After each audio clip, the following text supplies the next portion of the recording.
नमस्कार दोस्तों, एस्ट्रोलॉजर कपिल मिश्रा में आपका बहुत बहुत स्वागत है। आज हम बात करने वाले हैं मित्रों, विशेष रूप से 15 जनवरी 2024। मित्रों, यह वो दिन है जिस दिन मकर संक्रांति का पावन पर्व मनाया जाएगा।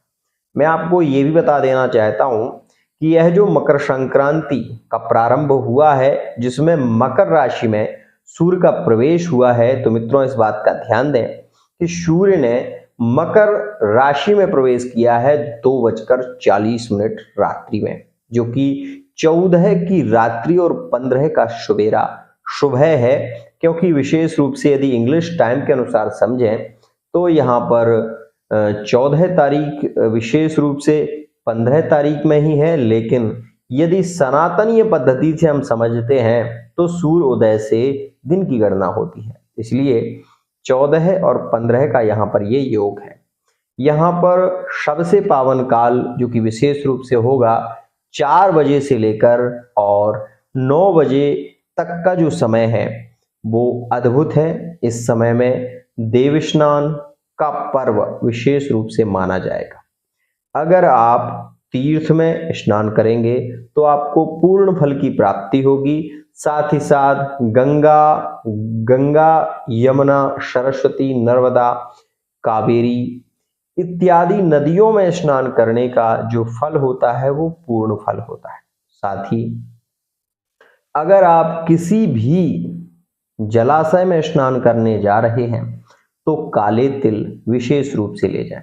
अगर आप किसी रिलेशन में हैं तो भी मैं आपसे ये कहूँगा कि काले तिल लेकर जरूर जाएं और काले तिलों में थोड़ी सी मिश्री मिलाकर सूर्य नारायण को आज के दिन अर्घ देने से एक तो रिलेशन में मधुरता आती है। यदि आपका पुत्र आपकी बात नहीं मानता या आपका पार्टनर आपकी बात नहीं मानता तो ये उपाय करने से आप ऐसे हाथ में जल ले लें, और जो विशेष रूप से ये उंगली होती है ये बाएं हाथ की लेनी है और इससे ऐसे ऐसे आप इसको थोड़ा सा घुमाएं।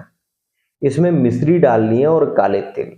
मित्रों, घुमाते हुए आप जो भी बात बोले, जो भी मन में बात हो वो बोलकर सूर्य नारायण को ऐसे जल छोड़ दें।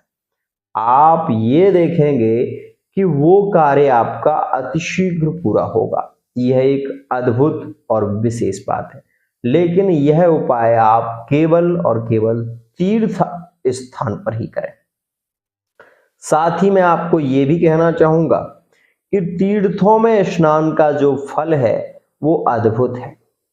ये बात भी ध्यान रखिएगा कि तीर्थ क्षेत्र में कभी भी ऐसे कार्य नहीं करना चाहिए जो निंदित है। शास्त्र का नियम भी है कि मित्रों, अन्य क्षेत्रे कृतं पापम पुण्य क्षेत्रे विनश्यति।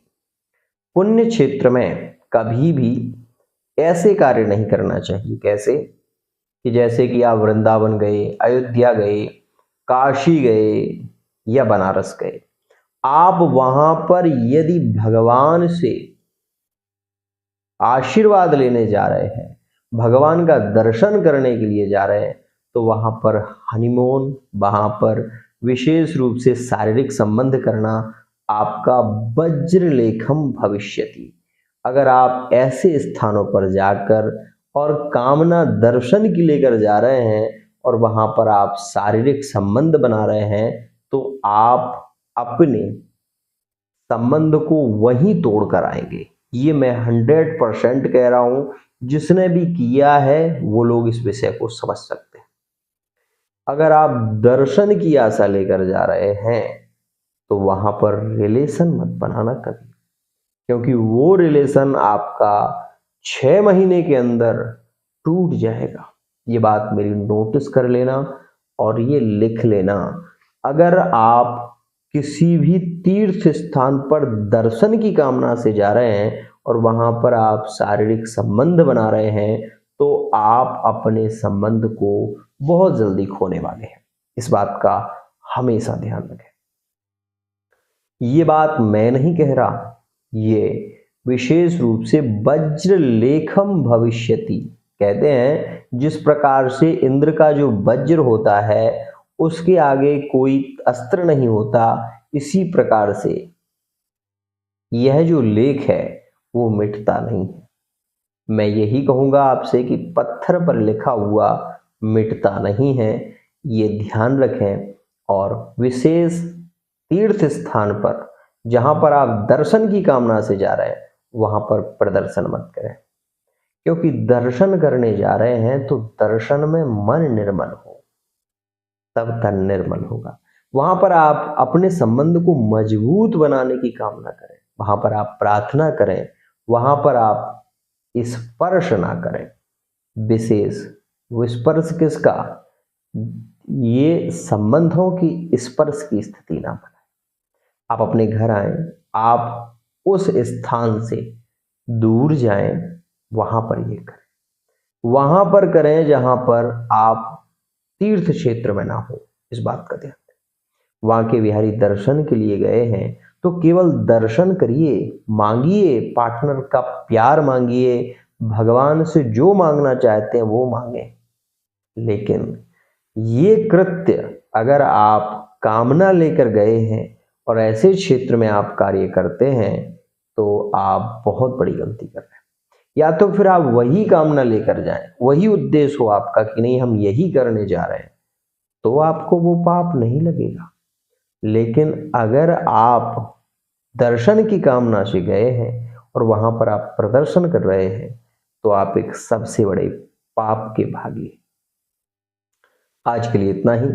फिलहाल जो मैंने आपको उपाय बताया है वो आप जरूर करें, आपको 100% लाभ मिलेगा।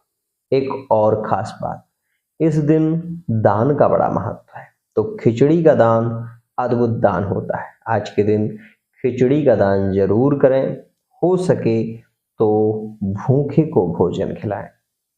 जय जय श्री राधे।